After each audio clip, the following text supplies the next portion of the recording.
Hello and welcome to Beheaded. Welcome to Season 5, Episode 1. I'm Megan Moore. And I'm Elizabeth Black. New season, new us. New season, new us. Look at our setup, y'all. We stare at the camera. We look at the camera. Stare at each other. We look at each other. We look at our notes. Wow. We're ready. Where did you get that beautiful notebook, Megan? Oh, casual. I got it at Hever Castle, childhood home of Anne Boleyn, where she lived and breathed and walked and swore, slept, ate, played with the raven. There's no ravens there. What kind of animals falcons? We see? There's pride falcons. I too was with you at Hever Castle because we just got back from London. We had the best. It was okay. Before anything, we have to address. We have a totally new setup right now. Yeah, this is not something we've done before, as you can see, because we have a video component now. We're trying video for the very first time. Hello, if you're seeing us there. If not, if you're, seasoned executionado and you're like, what the heck? They have video now. Go check it out on our YouTube. We do have faces. We have faces. We're not just voices in the dark. And we are actually in Megan's office. This is real life. Isn't it beautiful? This is where we record, but typically we're sitting on the floor. We sit here in this office, just crisscross applesauce on the floor. Now we have a table and we don't know where to put our hands. We don't really know how to place things because it's very loud if we bang the table. Yeah, so we're gonna try not if you to. hear little stuff, it's very sensitive. Yes. So we have our bottles of wine here for you to see visually. Plural bottles. If anyone ever wants to donate us a second microphone, we're totally down for that. Oh yes, we experimented a bit with one. We're trying. We're gonna see how it goes. Yeah, we'd love one. But yes, this is all Megan's office. She has a cute little reading nook back here. If you see, there's the broken Anne Boleyn. I don't know if they can see that. They can't. Anyways, we're new people now because we went to London and England together. We did. We went to all the places. We basically walked in Anne Boleyn's footsteps. We saw so much stuff. It was crazy coming back home and just telling friends, family, coworkers, everything that you'd seen and done. And even Megan and I, when we got back to Heathrow and we sat down and we were finally took a breath. We were like, let's just list everything that we've done.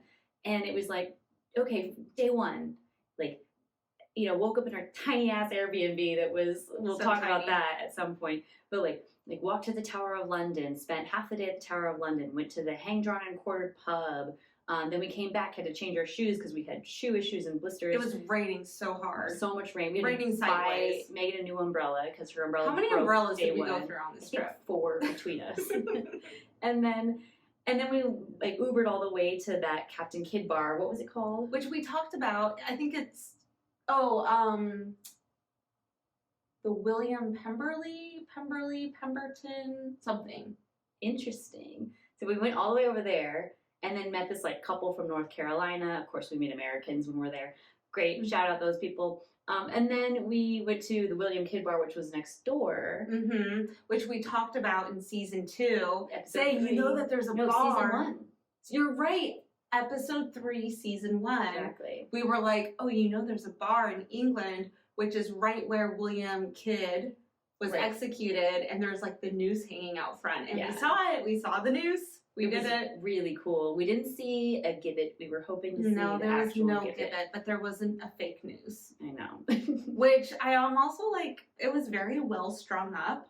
Yeah. And remember, I went through that saga of trying to make a noose for my Halloween costume. So you were impressed with the and it was very hard because it's hard to get YouTube videos on how to tie a noose because you get targeted. Getting into ads about are you okay? Yeah. Did you talk to somebody? Someone did it. It was pretty good. Well, it was excellent. Weirdly enough, I met someone from my hometown, Colorado, in that bar, which was very odd. I was I've come here to escape all of you. Here you are. Down the street from where you grew up. Exactly. Super weird. Really Talk weird. about small world. I know. But that was day 1. Just imagine that times 8. We did so much stuff every single day. Between historical sites and the pubs and the food and the fucking mushy peas, man. We tried so hard to stay away from, no offense to peas. But why? Okay, for example, I got my option of a side. This was day 1. And I got a garden salad. Can't go wrong with a garden salad. Safe, we're thinking romaine lettuce. Some tomatoes, It was just cold peas and lima beans with It was like a horseradish sauce on it. With horseradish in it. Nasty. If you were expecting that, good, right? If you like, wanted I want my cold peas with my horseradish. But as like, it's day one, we just need to take it easy. I want a side salad. Like, not what we thought. No. So. But that's England for you. That was England. But there was good food. We had one night of like a very nice dinner. We went to Rules. Like if you ever watch Downton Abbey or James Bond, and they go, we'll go to Rules. It's like a very iconic, the oldest restaurant in London. Yeah. And had a reservation there well in advance, kind of got dressed up, had a bottle of wine. Fucking stole our umbrellas, but it's fine. They did. Hence the umbrella story. Coat man. Coat man. So many umbrellas we went through. I love that when I went back to our hotel, because we were at a hotel at that point, I was like, I told the concierge, like, they're going to do something. I'm like, you have to call the restaurant. Get our umbrellas You have to let them know that our umbrellas are there. It's not a thing in And England. she's like, okay. I was like, so can you call the restaurant? Call the umbrella people, please. She goes, uh-huh. And she literally dials the number, gives me the phone. I'm like, thanks, concierge. And I had to leave this really awkward message because they didn't take my call. And I was like, hi. Felt like my mother at that point. I'm like, hi, my name's Elizabeth, and I'm staying at the Citadines, and I'm in this room, and I left an umbrella there tonight. Can you please return? No, we weren't asking for them to deliver. We were just like, hey, can you not get rid of them? We're going to come and get them. Yeah, just don't donate them or throw them out. And you bought your umbrella at mine was like a Tower of London umbrella, so I really wanted it back. And we were just being negligent, we just left it. Those bitches. We got our coats, but not the umbrellas. Anyways, that's probably one of the last times we'll talk about the umbrellas. We will talk a lot about our London trip throughout multiple stories this season, because, again, we did so much. We learned a lot. We met so many interesting people. Great historians. We took ran some into pictures people too. We ran into people that we love to follow. Yeah. Shout out to Katrina and Allie Palmer, and we got to actually meet a lot of people that we've been looking forward to meeting, and some unexpectedly, we weren't planning on running into, but that was cool. Exactly. And it was, I think, one of the most satisfying parts for me is I'm so humble when I see people that I really respect, and I'm like, oh my gosh, we watch all your shows, or we listen to your podcast, or whatever their situation is. Right. And then when we were like, we do a podcast called Beheaded, and when the moment they're like, wait, I know who you are. Like, that was cool. Yeah. Like, us. Here we are in the flesh. And that's me dropping my book. Okay, I was gonna say, sorry, I get wild. I'm just gonna put this down, right? You be careful with your stuff. I think the flowers are shaking a little. We're good. Elizabeth was uncertain about me lighting a candle, but I think we're okay. You can't quite see it on the visual, but there's a candle on a book next to flowers. But you can see the glowing coming so up. Watch, everything's going to get really hot. Ooh, that is a little hot. Maybe let's just not touch anything. If something catches on fire, someone will tell us. Who? Them. Them. They will tell us in real time. Anyway, there's a lot to unpack. We're gonna London. There's just so much to talk about. We can't even talk about it. But I guess because we're having this specific story today, which we'll tell you in a second, tell me a little bit about what your favorite thing was. Strictly, I'm just gonna say day one in the Tower of London. Only okay. Throwing a wild card at the Tower of London. Yeah, this is really weird. It's not weird. I think I know what you're gonna say, but tell me. You probably do. We were at Amberley. Yes, you knew it. We were at. I think it's my favorite thing too. Oh shit! You want to say it? I want you to tell it, and I'll. We both have the same favorite memory. I think so. Do you have a backup memory? Not currently, but I'll find one. Okay, you share that story since we have a shared favorite memory together. Go ahead. You and I. Thank you. Oh, she's being very sensual. Okay, backup memory for me. Probably. Sorry, I'm pausing because I'm trying. Wait, why are you giving me a backup memory? I thought you were going to give me the memory. No, I have other memories. I think. I think my other favorite memory was the one cool thing is, yes, I saw a lot of the same stuff, but everything was just a little bit different. Amongst every single site that we went to, there was some new information that we learned, or a different version of something that we saw. and it was raining at the Tower of London. So we were doing the yeoman tour, and they didn't want to do the whole thing outside, so they just had us sit in the chapel, which is an amazing chapel because it's where they unearthed a lot of the bodies of the people who've been executed at Tower Hill and at Tower Green, including Anne Boleyn and Catherine Howard and Jane Grey and Thomas More. And they were all buried there. And so it was cool because it was a different experience because the entire time we were just sitting in the chapel. And the yeoman himself had a really cool speech and a cool story. Low light was there was a freaking screaming child the whole time that everyone was just staring at, and it got awkward because the yeoman was making all these little jokes trying to tell them he said things about unwanted children. Yeah, even unwanted children screaming. And again, there is a door if you need to leave. Because you're in it's an actual working Catholic church, so it's a holy place. Is it Catholic? I think it is St. Vicular. I wasn't sure if it was Protestant. I don't know. Actually. Oh, actually, I kind of assumed.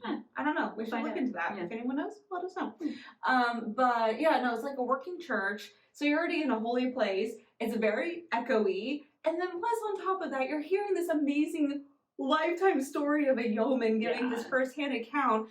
And it was really cool. Okay, highlight again and then I'll let you talk. Because it was pretty shortly after the coronation. And so hearing his experience of the coronation was cool. Yes. All that said, the child freaking ruined it. I don't want to drop kick it. But anyways, what was your highlight? Well, this is just a weird, eerie highlight, I think. But we obviously had to go look at the memorial for Anne Boleyn, which is right in this green courtyard. I don't know if there's a more specific place you want to call it. It's called, not Tower Green. Oh, yeah. Duh. Yeah. Okay. Yeah. So it's Tower Green, right? And it's actually really close to that chapel you were just talking about. And to be honest, we talked about this later, but actual memorials, not quite our favorite because it's very modern looking. It's great to be there. It's such a cool, sacred place. Actual thing, could have designed it better. Maybe they'll redo it. It's very glass and chrome. It reminds me of modern. You buy a little trinket at Disneyland with a little Cinderella slipper on it, and that's kind of here you go. Anyway, I digress. Weirdly enough, we get there, and this black kitten comes out of nowhere, literally crosses our path. The whole thing. Very spooky because here we are, there's already weird vibes at Tower of London. It feels very eerie. It's a rainy day. It's just Megan and I with our umbrellas. Kind of quiet. We're trying to have this kind of respectful moment with Anne Boleyn's memorial, and then this black cat just comes out of nowhere, and it was eerie because it was kind of creeping along the perimeter of the memorial, very clearly coming to us a lot. We got some photos, and it was just... It did come up, he was, rubbing up against us, and then he just kind of, pounces, through her, the middle of her memorial. Yeah, and we're like, and it was right before, Halloween and everything, so we're like, this is kind of black cat crossing our path a while. Yeah, it felt very eerie. There was, definitely... No other cats around. No. I've never, ever, and... Obviously, I'm not I don't work there, I don't go there all the time, but I've never seen a cat. Or heard of a cat. Or at the Tower of London before. Of course, ravens, yes, all over the place. Exactly. Ravens are the only known kind of animal that hang out there often. Black cat, right before Halloween, and they also had Halloween decorations, which was, I thought was really cute. I took a ton of pictures of just the Halloween stuff. Yeah. I'm here I am in London, at the Tower of London, I'm oh, look, pumpkins.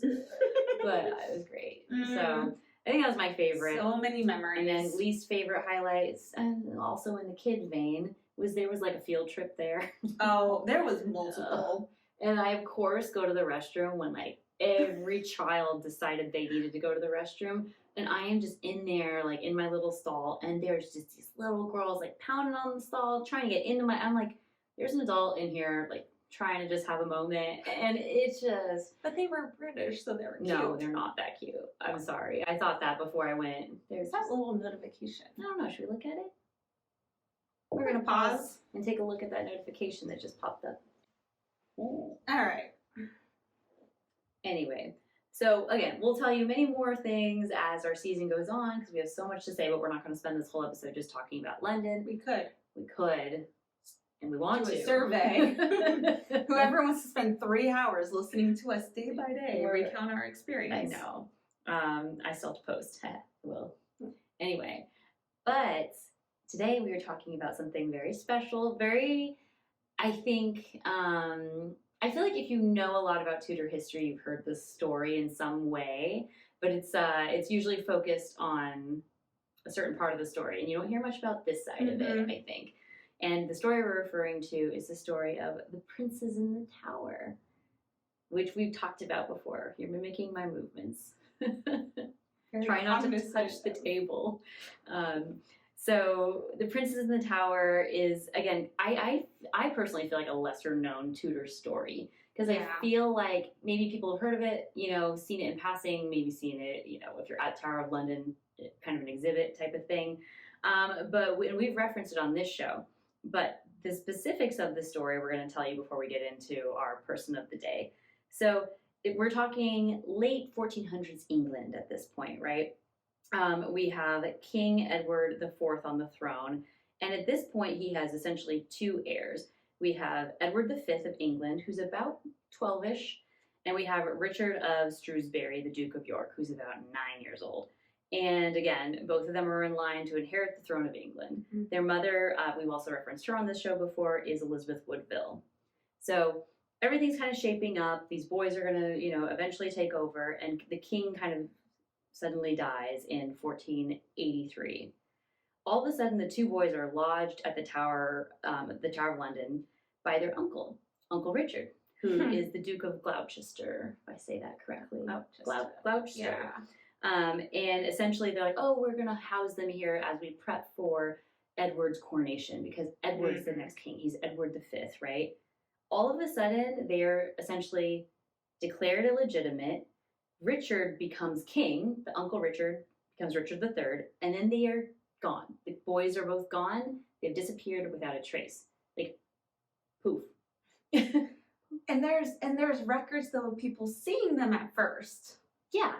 Plenty of people are at the tower. They were at the tower, and they would be playing outside. They would let them out like dogs and be like, okay, have your recess time.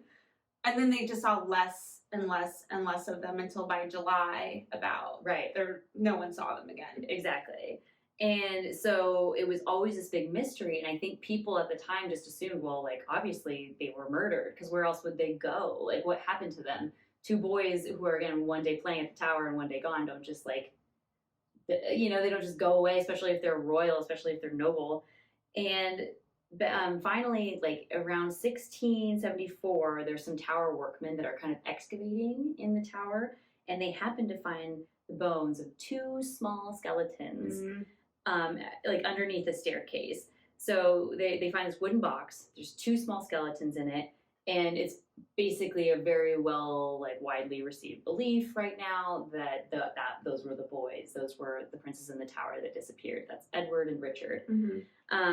So, like, people believe this so much so that, like, even King Charles II, kind of modern times, had the bones buried in Westminster Abbey, which we also saw. Yes. Which Westminster Abbey? We saw the box, the remains. So, like, again, like, saying how I'm sure our travels to London, you're going to hear us talking about it, a lot of what our references are, but when we were at the Tower of London, there is an exhibit of the room of supposedly where the boys were, like where their apartments were. Yeah.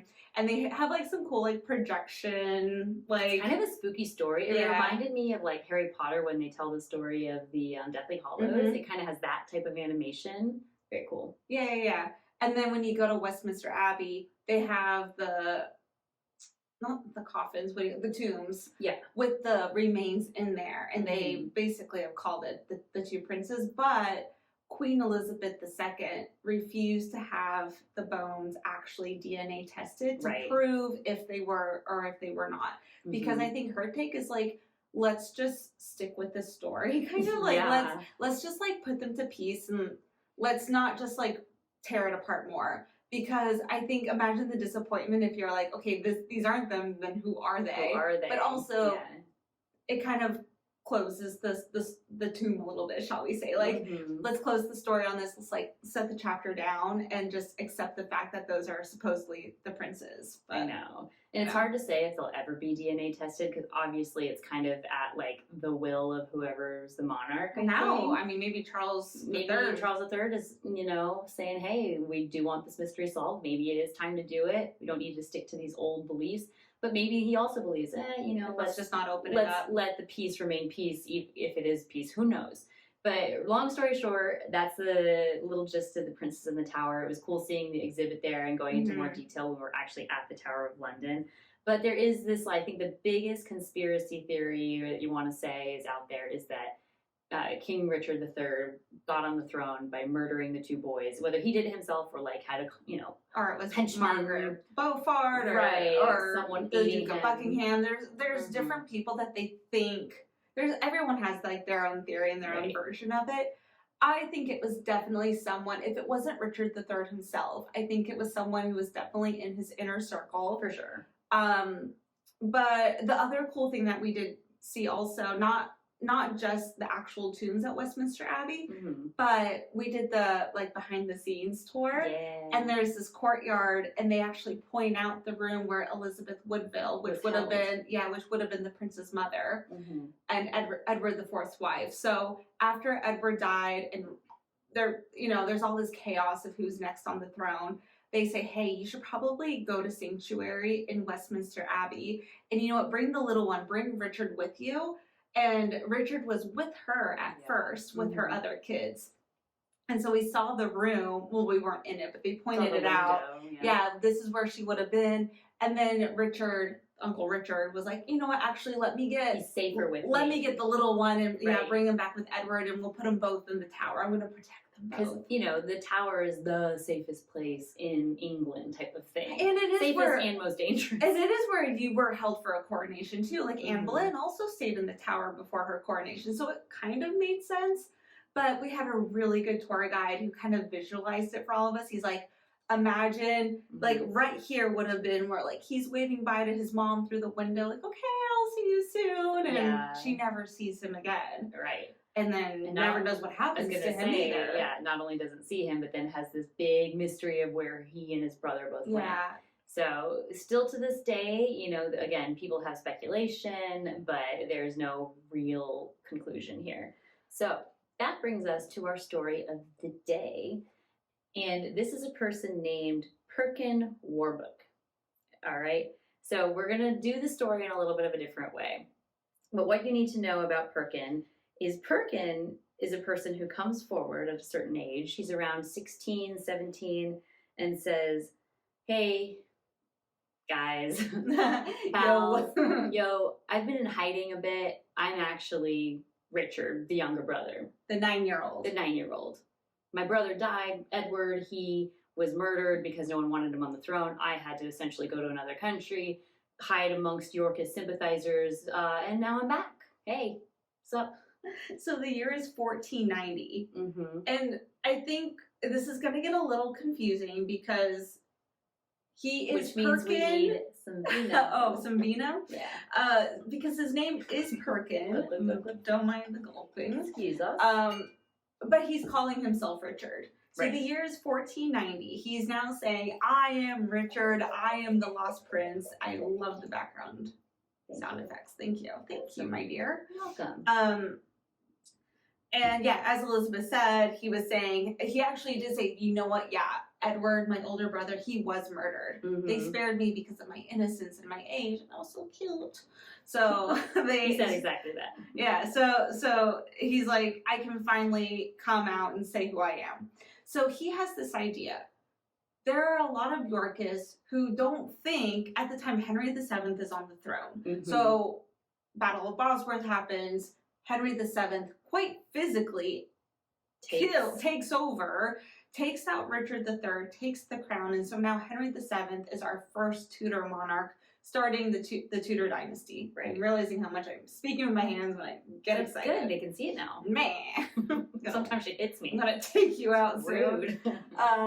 Okay, so there are, as always, I think like in any modern day, there's always two sides to everything. And not everybody wants a Tudor, this new dynasty on the throne. Some of them feel like, no, the Yorkists should be on the throne. Right. And if there is one of the princes that he was in line, then we should have a York on the throne. Right. So, quote unquote Richard / Perkin, 1491, he goes to Ireland and he tries to gain supporters. He's thinking, you know what, like, they're pretty rebellious over there, and there's a lot of pro-Yorkists over in Ireland. Good place to, figure out how to, dismantle the throne. Unfortunately, he got very little support in Ireland. So he tries a new plan. He goes over to Europe, back to where he was, and he ends up in France. Charles VIII is the king of France, and he actually really supported Perkin / Richard for a while. Right. And he started gaining a lot of supporters in France. It got a little weird at one point, so we're gonna. This story has a lot of him bouncing around, so bear with us. Over in France, Margaret of Burgundy, she is, interestingly enough, she is the sister of Edward IV, who would have been Richard's aunt. Yes. So Richard and Edward the boys, it's his father, King Edward IV, and his sister is Margaret of Burgundy. So the aunt of Richard, she was totally on board for this. She's like, yeah, this is Richard. Right. Let's totally forget the fact that she actually left England before the boys were even born. So she actually never even knew what they would have looked like. Right. But she just felt it in her bones, and she said, he looks like Edward IV. And a lot of people said he looked like Edward IV. Yeah, he apparently had a striking resemblance to the family. So a lot of it was kind of unquestioned, because it was like, oh, you're the same age, you look like them. Because he was finely dressed in things, people assumed like, oh, you look royal, you look like somebody that could be, part of these noble families. So there wasn't a ton of questioning, and I will say, even if there was some speculation, I think people were just kind of like, oh, whether or not this guy is, let's just push him on the throne anyway. We don't like Henry VII. We don't love Henry VII. Well, then this is where it gets really controversial. Did Margaret of Burgundy actually know that he wasn't Richard, but she just didn't care at this point because she didn't want Henry VII on the throne? Or did she truly in her heart think that was her nephew? Right. But she went so far as to tutor him even. Like, it wasn't just like, oh, hey, buddy, like, good to see you again. It was, welcome back. Yeah, it was like she was kind of taking him under her wing a bit and showing him the ropes, kind of teaching him about the Yorkists and a little bit about the family history. Reminds me a lot of like Anastasia. I just had that light bulb too. I just had the whole little the song. I never cared for Stroganoff. She said that like a Romanoff. He's in training. He's in training to be himself. And there was a theme song about it. Probably. They went through a montage across Europe as she's training him with the song. They probably shopped in Paris for very expensive clothing. I think it was a whole thing. But actually, though, he did start attending banquets and events, even like a very prestigious funeral. Like, they were kind of pulling him in as part of the family. Right. And they started calling him King Richard IV of England. Yeah. Like, dude. Well, that's what's crazy is I think, again, so many monarchs just wanted to accept this as truth, whether or not they actually believed it. A lot of them were just kind of following suit, like, oh, well, these people believe them. His own aunt believes him. So they started calling him either Duke of York, or they called him Richard IV of England, which is wild. So he started to get some pretty prominent English supporters, and I'm going to name some of them off here. But there was Lord Fitzwater, there was Sir Montfort, Sir Thomas Thwaites, there was Sir William Stanley, Sir Robert Clifford, Robert Radcliffe. But like lords, like very higher up nobility type people. Yeah, William de Aberny. So a lot of these people were like, absolutely, we're sticking with him. This is our guy, and we're going to put him on the throne. Yeah, well, and that's the big deal, because the whole thing is like, okay, if he truly is actually the one next in line, then Henry VIII is out. And of course, Henry VII is pissed. He's like, no, I think especially for him, because he didn't just inherit the crown. Took it. He had to freaking fight for it. Yeah. Quite literally on the battle field. So nice. He's taking this very personal. If you're actually going to support this Richard guy, then I am going to cut off trade to Burgundy. Yeah. Which is a huge deal. That's a big mode of financial gain for France, and they really rely on that. So it makes Charles VIII of France start thinking like, oh, how much do we really want to support this guy? He actually like, I don't feel like they use these terms, but it's almost like Henry VII sued them, and in a way, yeah, Charles ended up paying £159,000 and signed a treaty saying that he, like, obviously it wasn't specific saying this actual person, but he signed a treaty. It's called the Treaty of Etaples. I don't think I'm saying that right, but probably. Etaples? Sure. Etaples. It's like staples, but with an E in front. That's easy.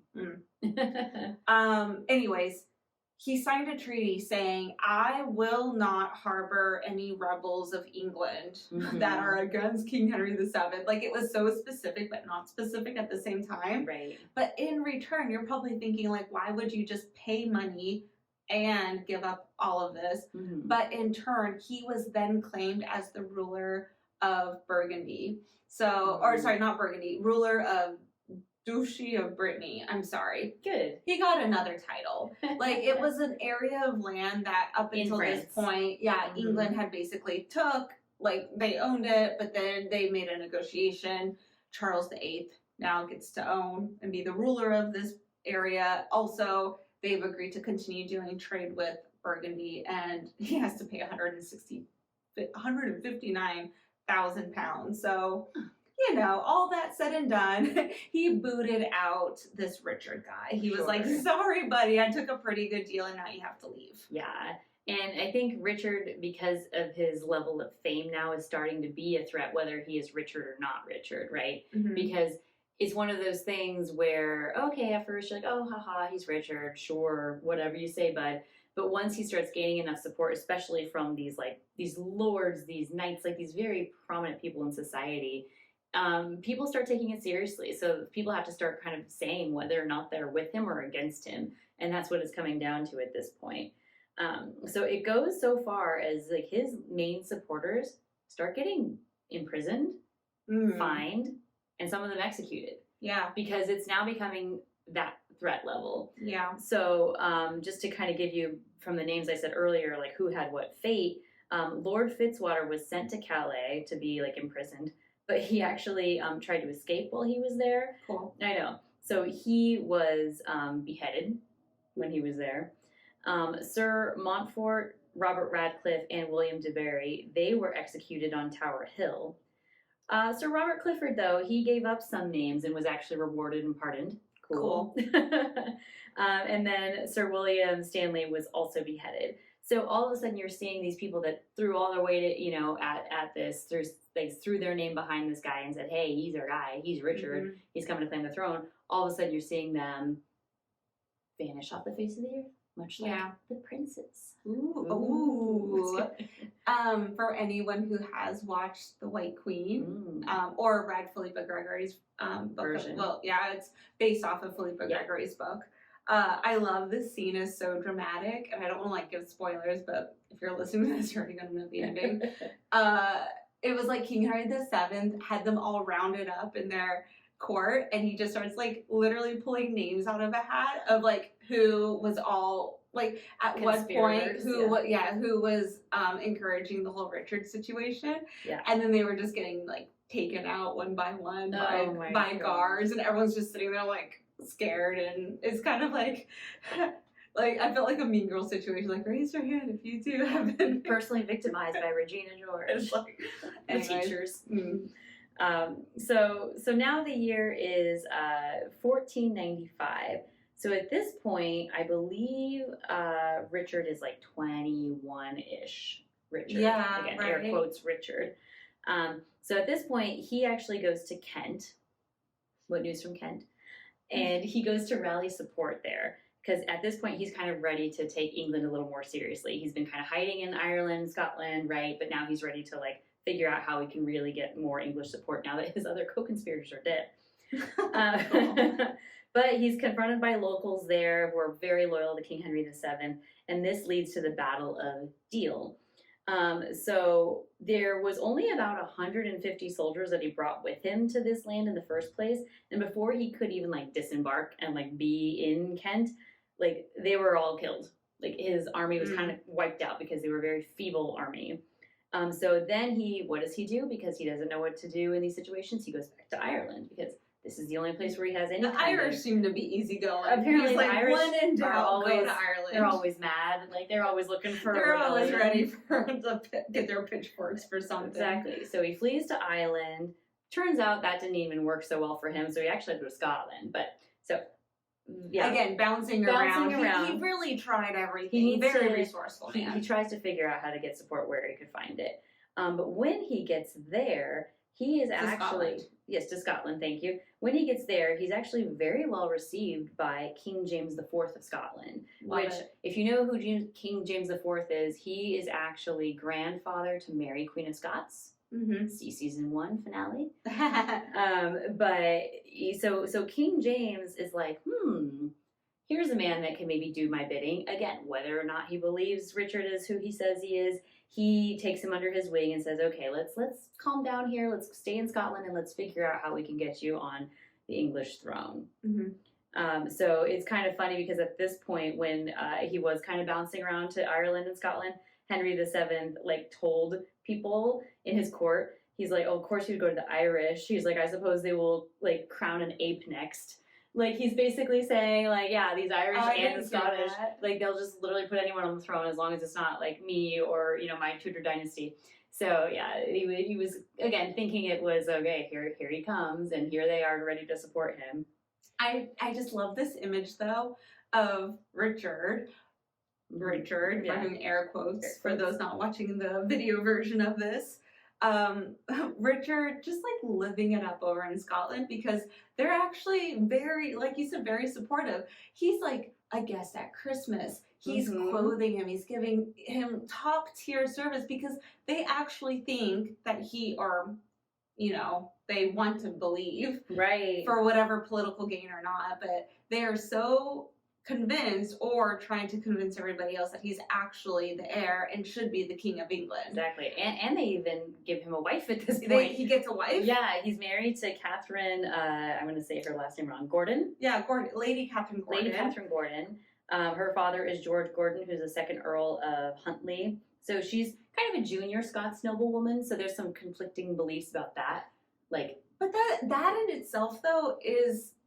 marriage was everything of how you gain your title, right? And how you move up in the ranks. Right. And the fact that he is now married to a lady who is the daughter of a lord, whether or not second Earl, whether or not he's actually who he says he is, he went from nothing to someone. Well, yeah, there's, again, that's why it's like one of those positions where like she was noble, but she was like a junior noble. So people were like, well, yes, like this is an important, I guess, alliance, but at the same time, like, if he was actually the king, is it that important of alliance? So it was like, yeah, it's good for you if you come from nothing. It's not good for you if you're the future king. So people were very, I guess, kind of confused on how to perceive that. Because it was like, oh, here's this wedding. Yay, we're having this beautiful celebration. And some people were like, oh, good for you. And others were like, yo, if he's the king, he should be marrying some like junior noble girl. We got to get like a princess of Spain to come here. I feel like that's a good position to be. Like if I had to go back in time, it's not Renaissance or medieval times. No, I would want to be a junior noble. Like, you don't want to be too high up where you're always at risk of being the center of something and then... where you could get your head cut off at any point. Like, you're comfortable, but you're not in the thick of it all. I like that. I want to be a junior noble. That's a new goal. Junior noble, please. I love it, though. James even provided... Richard his clothing for his wedding. Like he was there, and to have the King of Scotland there and supportive and clothing you during your wedding, that's kind of a big deal. Exactly. But James puts together a war and an army, and he says, okay, new King of England, you are now like our mascot, and we are gonna finally charge through England. And like this is tale as old as time, right? Like Scotland versus England. We always talk about it. Yeah. And he's finally charging in. And this is September 1496. So again, at this point, we haven't called him by his name in a while. Perkin, Richard, air quotes Richard, is about 22 years old. And James is fully prepping him to go into war and invade England. He even makes him like a new banner that's the colors of the Yorks. It's like a red, gold, and silver banner. It's the House of York. He's like, you're going to go in and you're going to reclaim your throne. Very Game of Thronesy. I do like that. But James kind of like winked out on us. Like he backed out. He got a little flaky there. He did. It was a little unfortunate because he gave him, again, so much like attention and like so many resources. And then it was kind of clear their army was a little bit weak and the support that they wanted in England didn't really materialize. Spain at the time was a little concerned. They're like, whoa, Scotland, like, you kind of need to run this by us, like, if you're going to be going to war with England. So they started to try and broker a peace between the two nations. So James starts to slowly kind of back away. I would say slither away, because I feel like he never, like... Ooh, slither, like slither away. Like, he never, like, fully just said, hey, this isn't going to work. Richard, he ghosted him? He kind of ghosted him. He was kind of like, hey, here's some resources and we're gonna send you on your way. Good luck, buddy. Have a good time. Let me know, call me if you need anything. And so at this point, I'm sure like Richard, quote unquote Richard, is kind of confused because he's like, all right, I just had all these resources, I just had all this support. And so he doesn't really know what to do at this point. He tries the following year to come back to England to take it himself because he couldn't get it, with James. But he tries to rally again, and in 1497, also in September, he comes to Cornwall, and he tries to say, okay, he's really going to capitalize on what was a recent rebellion in this area of England. In Cornwall, they had just like rebelled against, I think it was the Archbishop. Yeah. They were really upset. There was a lot of pro-Yorkists were in that area already. Like, let's capitalize on that. Mm-hmm. Let's take over that. Yeah. So finally, he's gaining some support. I want to say he rallied maybe like 6,000 people for an army at this point. Mm-hmm. And all the locals are getting excited. It's a very warm welcome. They're starting to believe his story. And that's when who comes to say, hey, enough. King Henry VII. Again, this dude. He as soon as he, again, sees that threat level and that power again, he knows his army isn't that strong, even though at this point he has about 6,000. He comes into Richard, quote unquote, Richard's party and says, nope, we're going to just end you right here, and they arrest him. So Richard is now captured. The other leaders who were all part of this like giant 6,000 person army, they were executed. Others were fine. There's a lot of executions in the story. A lot of executions. Very executed filled story. Yes, execution filled. Execution filled. Executed? Execution. Executionados. Yes. Drink your wine. Clink. Little clink. That was an ugly clink. I know. They're not crystal. Shocking. Go ahead. People can finally see my Dobby glass. I don't think they can see it. You'll try to take a picture of that. No. Okay, so people are executed. Warbeck is imprisoned. First he goes to Taunton, which I did look up and found very little about, although there is still a jail that is, but it sounded like it was more from the 1800s, so I don't know. Okay. And then he got transferred over to Tower of London. Tower. The world's most romantic location, the Tower of London. Oh my God. Can I just tell everybody? Sure, quick side note. You only know when Elizabeth is truly drunk. I'm not drunk now. No, I'm not saying right now. Thank you. When you're truly drunk, you talk in that Kermit the Frog voice, and that's all you say. No, I talk in various accents sometimes, and that night I happened to be feeling Constantine Kermit the Frog-ish. And that's what it was, and that's it. That's it. That's all you need to know. For those who've ever seen The Muppets Most Wanted, is it Muppets Most Wanted? Yeah, Muppets Most Wanted. Sequel to the Muppet movie. Continue. Anyways, that is so Miss Piggy gets married at the Tower of London, and he says, well, no, he's proposing to Miss Piggy, and he says, we'll be married in 2 days' time at world's most romantic location, the Tower of London. And everyone cheers. Like, the number of times that we heard that while we were at the Tower of London, we'd be like staring at the beautiful, like, oh my gosh, this is almost 1,000 years old and just taking in the history. And then Elizabeth creeps up. And I said, most romantic place. I want to hear you say it. The most romantic place in the world, the Tower of London. Oh, yes. It made me laugh. It did. But I also, it's always like that meter of when do you get into that voice just you can't permanently. break it. You can't Yeah, break and it. then it was about an hour of that voice for a while. Not at the Tower of London, but that evening when we were pub hopping. We were at the pubs. We were I at the broke into pubs. that a bit. I think people enjoyed it. I thought it was a hit. And that's why we made so many friends in England. It did. And now I'm putting my pants away. I did narrate everything when we got back to the Airbnb. And then I put on the movie. Anyway. God help me. Okay. Okay, sorry, we're at the peak. We're at the peak. We're at the peak. Okay, so he's taken back to the Tower of London. Okay. Mm-hmm.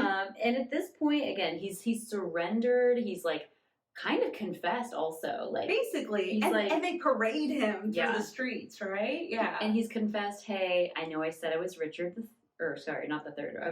I know I said I was Richard, Duke of York. I'm actually not. Shit. And I'll tell you all about it if you just, forget this happened. And again, he's 23 at this point. But think of all the people who died, all the men who were executed for believing in him, the armies, the battles, all the people who died on the field trying to fight for him. Yeah. So now, he's confessing. Yeah, and weirdly, King Henry VII, who in my eyes is maybe just as unpredictable as King Henry VIII, was kind of like, all right, sweet. Well, hey, how about you hang out with me at my court? He kind of treats him really well. He gives him like apartments. This is so weird to me. I know. It's so weird. I mean, people were bored back then. I think they wanted a little intrigue to spice up. I'm just confused by why was he treated as a guest even after his confession? I don't know, but he kept him around. He kept him around, and so Henry. The only thing that he did do was, remember we talked about a wife, Lady Catherine. So he does like make sure that the wife is not with him. So they're not allowed to like sleep in the same rooms, like be around each other. So he sends his wife away. What a shame. Are you upset by that? Teasing. And so, funny side note, someone asked us how our husbands allowed us to go to England. Oh my God, that was actually weird. shocking. No, quick, we're going to have a lot of side stories on this. Yeah, when we were out at a pub and we were sharing like, oh no, we're best friends and we're out traveling and yes, we like both have long-term partners and all that. And right. Literally the question was how they were okay with you leaving, and they said how did he word it? I think he said, like they just let you two come to London. Allowed us. So I was like, well, I'm an adult. No, that's what they said. He said how did they allow you to just go to London on your own? And I think I was like, well, I bought a plane ticket. Well, I have a full-time job and I paid for this myself. And then I went to my husband and I said, hey, Robbie, I'm going to London. We are going to London. Anyways, that was an awkward situation. But besides that. Maybe he more meant like, who let you out of your cage? Because Elizabeth was like, well, I have boyfriend. I have boyfriend Robbie who lets me do basically whatever I want on a global scale. That's what I told him. He loved it. And that's when we got removed from the pub. No, I'm just kidding. We did. Politely asked to leave. Anyway. Okay. Well, so where we're at, sorry, I keep digressing. So Richard, who's no longer Richard. Who is now Perkin and has said he is Perkin. Perkin Warbeck. Mm-hmm. He's also like at banquets. He's celebrating things with them, like kind of how he was at the court in Scotland. I think he was kind of like on show. Yeah. Like it was almost like an amusement, like this is the guy. And you have to remember, again, he's 23. He's probably good looking. He's probably decent looking. He probably doesn't know that much about the world. He's like, hey, I'm back in good standing, cool. Like, sorry about that whole party with these guys now. Thing. But tell us, who is Perkin Warbeck? Who is this guy? Well, I was going to say, so what he does confess is kind of his whole actual life story. And we want to preface this with, there are still some people that believe like he's Richard, right? They think maybe he just kind of came up with this story to kind of get himself out of any rebellious situation. Like maybe he wasn't there to overthrow the throne. So to get out of it easy, he's like, you know what, I'm an imposter. Here's my actual backstory. But checking in records and everything he said, it seems as if his story was actually pretty true. probably like they looked at his family tree and stuff and were like, okay, everything checks out. Like it's not like you made up people and lands. Like everything. His confession was a pretty legitimate story. Yes. So what he had actually said about himself: "Hi, my name is Perkin Warbeck, and I'm an imposter." And so he said his actual early life, his parents were Catherine de Foro and John Osbeck. And John was a Flemish merchant who's from modern-day Belgium. And at about age 10, him and his wife took young Perkin to Antwerp, where he learned Dutch. Mm-hmm. So he already knew Flemish. He's learning Dutch. And then he had like a few different tutors and things throughout the years in Europe. But eventually he comes across this English merchant named John Strew, who is like a cloth salesman. Like he trades cloth. So he learns all about like the cloth trade and the silk trade. And he goes eventually to Ireland, where he's still kind of engaged in his silk trade. And that's when he originally gets there in 1490, when he's about 17 years old. And that's when he kind of comes forward, because he's learning English at that time. He's learning all about the customs. And apparently, because we mentioned this earlier, because he's well dressed, he's wearing all the silk, people immediately assume like, oh, you must be royal. So he kind of phrased it as like, people came to me like because I had this specific resemblance, because I was working in silks, and like his parents weren't poor, they were merchant class. Yes, Megan. Sounds like the Maid in Manhattan. It does. Like, you know, she's like, I was just trying on her outfits in her Park Avenue suite, and then you saw me, and that's how you. Oh, you just assumed because I had nice clothes. Exactly. I'm now. Would you would have looked at me if I was in rags on the street? I just now understand where he's coming from. So he's J-Lo. He's J-Lo. Story. Okay. And so that was basically his story.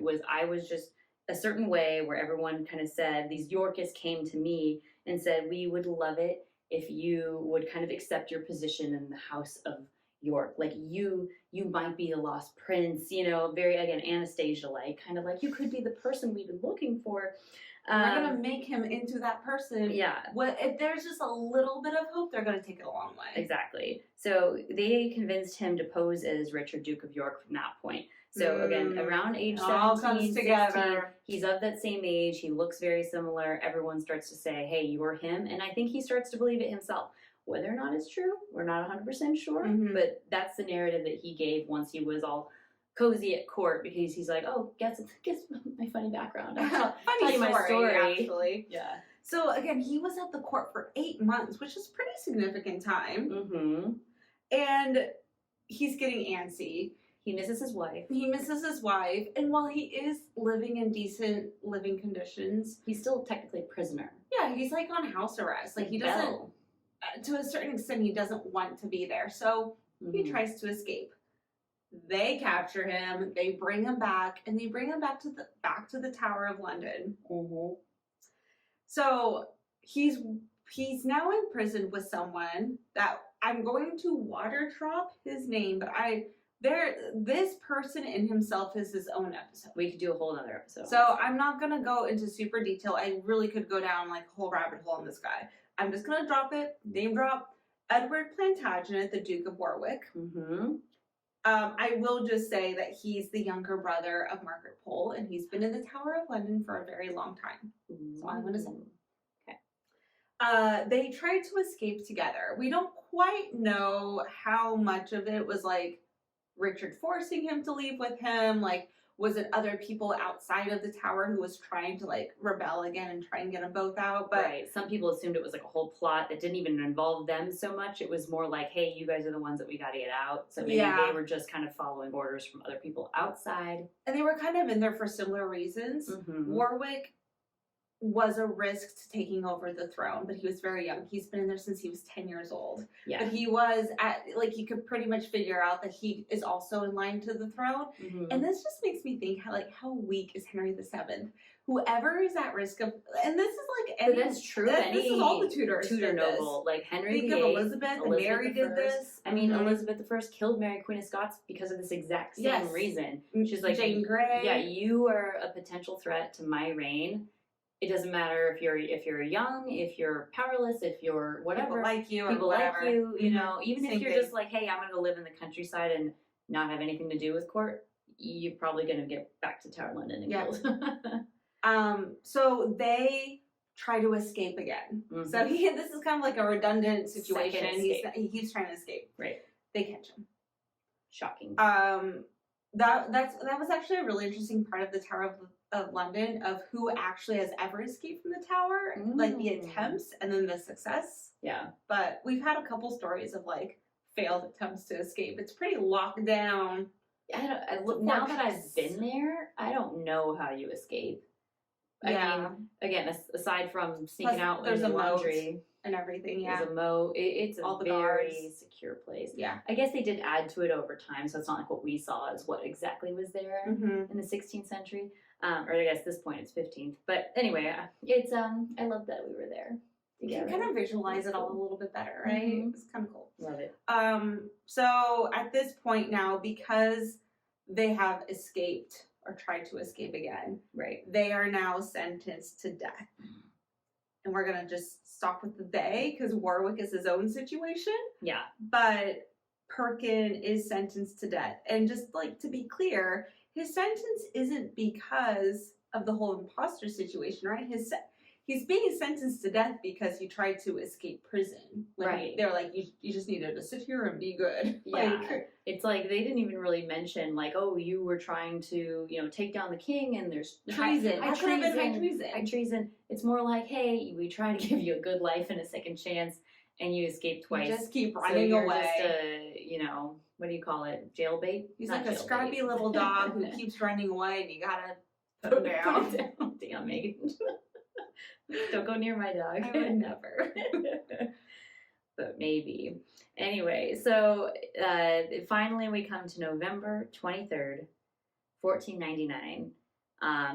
Perkin is 25 years old, very young still. He's young. Very young. Again, and it had the cards fallen different, had a rebellion worked, had he rallied more support, maybe history would have been entirely different. Maybe he would have claimed the throne. Maybe to this day when we visited London, we would have seen his memorial as like King Richard IV of England. Who knows? But the way it all shook out, wasn't in his favor. He's only 25 years old. And I was surprised by this, but he was hanged at Tyburn. And I was thinking about this. Yeah. Why? In the end, he was a peasant. So he didn't deserve a more noble beheading. We've always said this. The nobles were beheaded at Tower Hill. That's so wild to me. Yeah, so and if you were not noble or really of anyone of importance, yes. I have a question. So now that I've been there and I know it and I know the landscape, so Tower Green is inside the walls. Yes. So Tower Green is for royals. There was only, 10 people who've actually been executed inside the Tower of London. Is it because they were royal? Not all of them were royal, but most of them, yes. Like high rank. Yes. It was Margaret Pole. They were private executions. It was Catherine Howard. It was Anne Boleyn. Okay. Yes. And then Tower Hill, which is outside, it's literally in the middle of traffic right now. Right now. It's kind of crazy. I mean, obviously it wasn't back then, but I'm saying I didn't realize how far removed Tower Hill was from the tower. Right. So far away. I'm so excited that now you've seen it too. Because remember I was saying that too. You would have had to take a bit of a walk. It's a little bit of a walk. And obviously there's not, big streets and, giant buildings around. There is a playground. That is creepy. There's a playground right next to Tower Hill. Yeah. Anyway. I love it. But so they take them all the way there, and those were for the lesser known nobles, I guess. Yeah. But they were public executions, like Thomas More. Yeah, Thomas More, Bishop Fisher, Duke of Buckingham. Okay. And then Tyburn is for peasants. Tyburn. So I have a very interesting book about Tyburn, and so I was kind of reading up on it, and there were hundreds, probably thousands. Actually, I don't know the exact number, but I could get it for you. Okay. Of all the executions at Tyburn, because that was for the peasants. That was for petty theft. That was for murder. That was for stealing shit. That was just for all the dirtbags that they didn't want in London.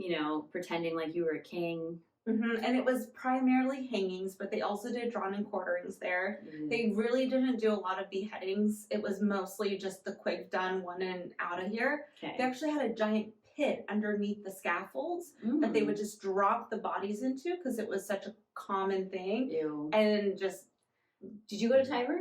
Not I've this never, trip, but last trip? never seen it. Only because I've seen pictures of it, and it really there's nothing there. Oh. It's like a populated city-like area. It's an intersection at this point. It's a McDonald's. There is in the concrete. There is like a memorial that says here was like the tree of Tyburn of whatever. There's like a. This is like in the main flap of the book. Like they have a picture of it.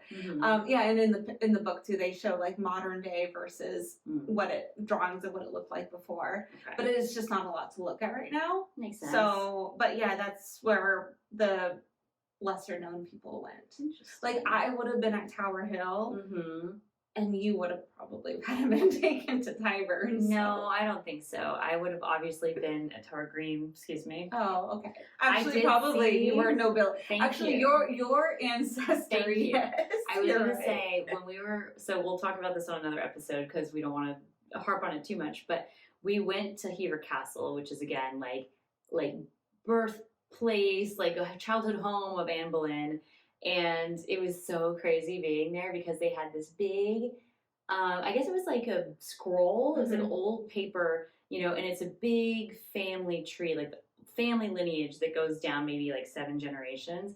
And I could see my family, like it was kind of cool. Basically the generation before they left to Virginia, like that's where it cut off. But it was so cool to see it, and I took a little video of like where it goes, and I was just like, this feels weird being in this house, seeing this thing. Right. So your actual blood. So for those who might be newcomers, so Elizabeth is proven blood related to Anne Boleyn, and I'm proven blood related to Thomas More. Isn't that crazy? So I guess in hindsight, yes, your ancestor was beheaded at Tower Green, and mine was beheaded at Tower Hill. But in the end, they were both beheaded, so how great were they? One of us can drink with a stem on her wine glass, and one of us can't. So, you know what? There are a lot of risks of spilling things. You're right. No, we did a good job. I was nervous. Nothing's on fire. The reason why the Anne Boleyn duck is back there is because she kept falling up here. We have our King Henry VIII little duck. Here he is. It's bad radio for those of you just listening to the pod, but our little King Henry VIII duck kept killing her. Seriously, kept I actually bought a new one, and they're kept separate now. So now I have 2 Annes. One's broken, one's not. But I don't want to like really get rid of the broken one. I kind of like her. I like it. I think it's very symbolic. She keeps losing her little head. It's weird. Oh. Okay. Well, all that said, yes, Perkin Warbeck claimed himself as an imposter. He again confessed right before he was hanged. And that's all I've got to say about that. I'm just looking at my notes, and that's all I got to say. It's like kind of this weird story, though, right? Like, imagine if there were the gossip columns back then. They would have been like, "This Justin, Richard the whatever was it called, Fourth."